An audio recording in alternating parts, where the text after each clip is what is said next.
सबसे पहले हम जाएंगे इंसर्ट पर, इंसर्ट पे जाके इंडिकेटर पर, इंडिकेटर पे जाकर आ जाएंगे हम ट्रेंड पर,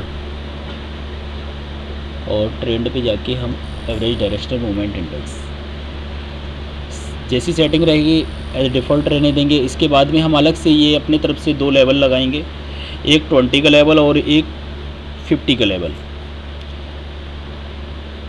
इसको मैं करता हूँ स्निपिंग, स्निपिंग में और ज़्यादा बेहतर तरीके से समझ आ जाएगा आपको।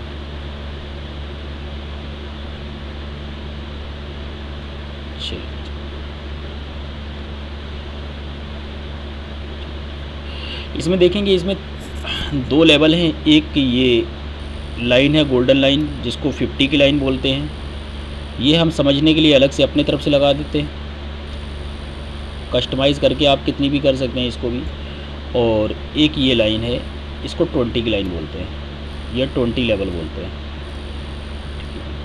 अब थोड़ा सा भी जूम करके देखेंगे तो आपको दिख जाएगी, यहाँ पे इसके लेवल के नेम लिखे हुए हैं 50 एंड 20। ठीक है जी। इस इंडिकेटर में सिर्फ और सिर्फ 3 लाइंस होते हैं, 3 लाइन पे ये काम करता है। नंबर 1 ये वाइट लाइन है, जिसको हम बोलते हैं ADX,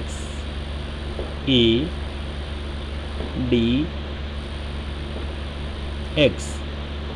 इसके बाद में एक ये रेड लाइन है, जिसको हम बोलते हैं -DI, DI। एक ग्रीन लाइन है, इसको हम बोलते हैं +DI, बस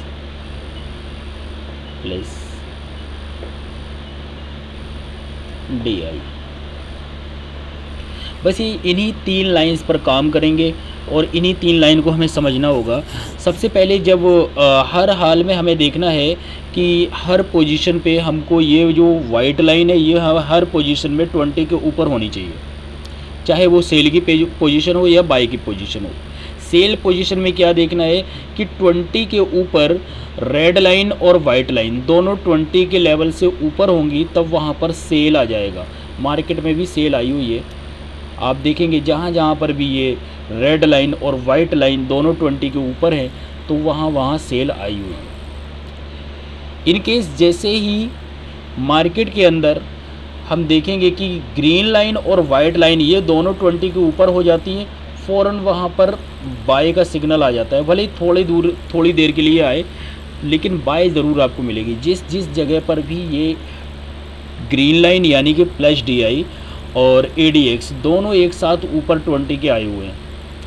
अच्छा जी, अगर बाय द वे 20 के नीचे ADX यानी वाइट लाइन आ जाती है, तो ये तीनों लाइंस एक दूसरे में उलझ जाती हैं, एक दूसरे में फिर ऐसी उलझी सी रहती है, जैसे धागे उलझ जाते हैं ना, उसी तरीके से। और इस केस में हमको कुछ नहीं करना। इस केस में यहाँ पर मार्केट में आप देखेंगे वहाँ पर आया होगा कंसोलिडेशन, यानी कि साइड वे, वहाँ पर ना मार्केट ऊपर जाएगा ना नीचे जाएगा, आपका दिमाग ख़राब करेगा बस। तो ऐसे केस में इससे बचना है।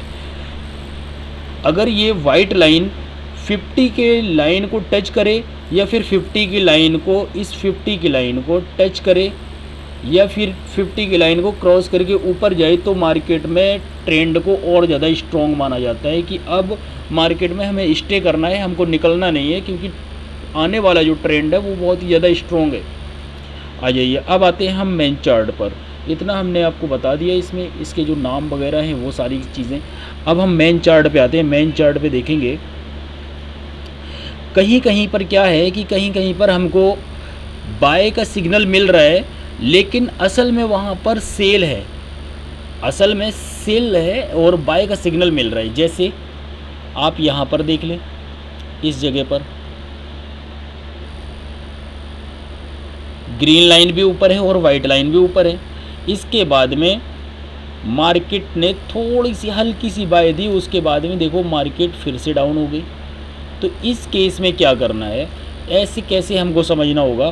फिर देखेंगे दोबारा से कि ग्रीन लाइन भी ऊपर है और वाइट लाइन भी ऊपर है। मार्केट ने भी थोड़ा सा हमको हल्का सा ऊपर जाने दिया, लेकिन मार्केट एक अच्छी रिट्रेसमेंट से दोबारा से फिर से डाउन आ गई। तो इस केस में हमें कैसे समझना होगा, हमने आपको बताया था, इससे पहले वाली क्लास में भी बताया था कि हमें हर हाल में एक मूविंग एवरेज 200 हमेशा चार्ट पे लगा के रखना है। ये सारी जो ये एक्टिविटीज़ है, जो फेक सिग्नल्स हैं, ये सारे के सारे फेक सिग्नल्स वो हमें फ़िल्टर करके दे देगी। आइए हम सबसे पहले लगाते हैं कि मूविंग एवरेज 200, इंडिकेटर पे जाएंगे, इंसर्ट पे जाके इंडिकेटर पे जाएंगे और मूविंग एवरेज पर क्लिक कर देंगे। मूविंग एवरेज 200 ऑलरेडी सिलेक्ट है, अगर सिलेक्ट नहीं होती तो हम सिलेक्ट करते। अच्छा, मूविंग एवरेज हम ज़्यादातर SMA यूज़ करेंगे, सिंपल मूविंग एवरेज यूज़ करेंगे। इसमें एक्सपोनेंशियल है तो एक्सपोनेंशियल को हम क्लिक करके सिंपल में चेंज कर लेंगे। उसके बाद में कलर आप अपनी मर्ज़ी से रख सकते हैं, कोई सा भी कलर रख सकते हैं। जैसे मैं इसका ये ब्लैक चार्ट है तो इस पर मैं वाइट कलर रख देता हूँ तो और ज़्यादा बेहतर दिखेगा हमको। ठीक है जी, अब देखिए ये मैंने वाइट कलर की एक मूविंग एवरेज ऊपर लगा दी। अब हमको क्या करना है इसमें, देखो भाई सिर्फ़ और सिर्फ हमें एक चीज़ तो ये डिसाइड हो गई कि जब मार्केट में जैसे ही ये मूविंग एवरेज के ऊपर मार्केट रहती है, मैंने पहली क्लास में भी बताया था, शुरू से हम बताते आ रहे हैं आपको। एक मिनट, कोई आया हुआ है क्या? शुरू से बताते हुए आ रहे हैं कि जब मार्केट मूविंग एवरेज 200 के नीचे हो तो हमको सिर्फ़ और सिर्फ सेल के सिग्नल ढूंढने हैं, बाय नहीं करनी है। अगर बाय हमको मिल भी रही होगी तो स्ट्रॉन्ग बाय नहीं होगी। आप देखिए हर एक जगह हमें कई जगह बाय मिली हुई है लेकिन स्ट्रॉन्ग बाय नहीं है। एक यहाँ पर बाय मिली हुई है, ये बाय मिली हुई है इस जगह पर। आप देखिए यहाँ पे कोई स्ट्रॉन्ग बाय नहीं है। ठीक है, इसके बाद में दूसरी बाय यहाँ पर मिली हुई है, ये भी स्ट्रॉन्ग नहीं है। तीसरी एक और यहाँ पर मिली हुई है, इसके बाद में ये भी स्ट्रॉन्ग नहीं है। लेकिन आप देखेंगे कि सेल का सिग्नल जो है वो सेल का सिग्नल वेरी स्ट्रॉन्ग है, बहुत ही ज़्यादा स्ट्रॉन्ग है। हम जितनी कल्पना भी नहीं कर सकते उससे भी ज़्यादा, कई गुना ज़्यादा स्ट्रॉन्ग है। क्योंकि जैसे ये डाउन हुई है मार्केट, फिर ये 200 के ऊपर नहीं निकली है। इन केस अगर ये मार्केट 200 के ऊपर हो तो हमको सिर्फ और सिर्फ बाय करना है, सेल नहीं करना है। ओनली बाय के सिग्नल ढूंढ रहे हैं, फिर सेल नहीं करना है। आइए देखते हैं इससे पहले भी, क्योंकि ये गोल्ड है, ये एक हफ्ते अगर ये डाउन में जाता है तो एक हफ्ते फिर अगले आने वाले हफ्ते में ये सेल में जाएगा। सेल में गया हुआ है तो फिर बाय में जाएगा, बाय में गया हुआ है तो फिर सेल में जाएगा।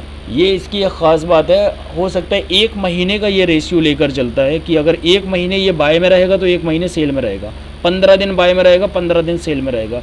तो हम और थोड़ा सा बैक टेस्ट कर लेते हैं। बैक टेस्ट में देखा हमने कि यहाँ पर हमको मार्केट जो है ना, मार्केट वो 200 के ऊपर दिख रही है। मार्केट 200 मूविंग एवरेज के ऊपर आई हुई है। नंबर 1 सिग्नल हमको यही मिल गया बाय का। दूसरा सिग्नल कि वाइट लाइन भी 20 के लेवल से ऊपर है और ग्रीन लाइन भी 20 के लेवल से ऊपर है। ये जैसे ही दोनों लाइन ऊपर है, हमने फ़ौरन यहाँ पे बाय कर लेना है और बाय में फिर स्टे करके रहना है। इस ADX का जो मेन काम होता है वो एग्ज़िट का और एंट्री का होता है। सबसे ज़्यादा मेन काम में यूज़ किया जाता है ADX, तो एग्ज़िट और एंट्री में किया जाता है यूज़। लेकिन अगर हम इसमें भी यूज़ करते हैं, अभी जब मूविंग एवरेजेस आएंगी तो मूविंग एवरेज में आपको एक 20 मूविंग एवरेज बताएंगे, वो 20 मूविंग एवरेज आपको सबसे ज़्यादा प्रॉफिट निकाल कर देगी। ठीक है, इसीलिए मैंने वो जो फालतू की चीज़ें थी वो मैंने अभी साइड कर दी हैं, वो भी आगे बता देंगे आपको। ये आप इसको अभी इस पर ADX पे अभी आपको प्रैक्टिस करनी है, और ADX के बाद में जो फिर आएगा बॉलिंगर बैंड, वो इससे भी बेहतर है, वो और ज़्यादा, इससे भी कई गुना ज़्यादा प्रॉफिट निकाल कर देगा।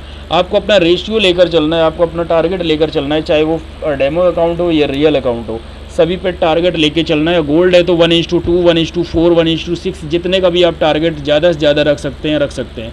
और अगर गोल्ड के अलावा कोई करेंसी है, GBP USD है, USD JPY है, यूरो USD है, USD CAD है, NZD USD है, जितनी भी करेंसीज़ हैं उनमें 1:2, 1:1 का रेशियो रखना है। क्योंकि कुछ करेंसी इतनी स्लो होती हैं, जैसे USD JPY है, उसमें आप 1:2 का रेशियो रखेंगे तो पता चले कि आपको 1:2 का रेशियो नहीं मिल पाएगा, और हो सकता है कि आपको बार बार वहाँ पे परेशानियाँ मिलें। तो 1:1 का रेशियो उसमें लेकर चलना है। कभी कभी तो वो 1:6 तक का रेशियो दे देगी, तो वो कभी कभी की बात होती है।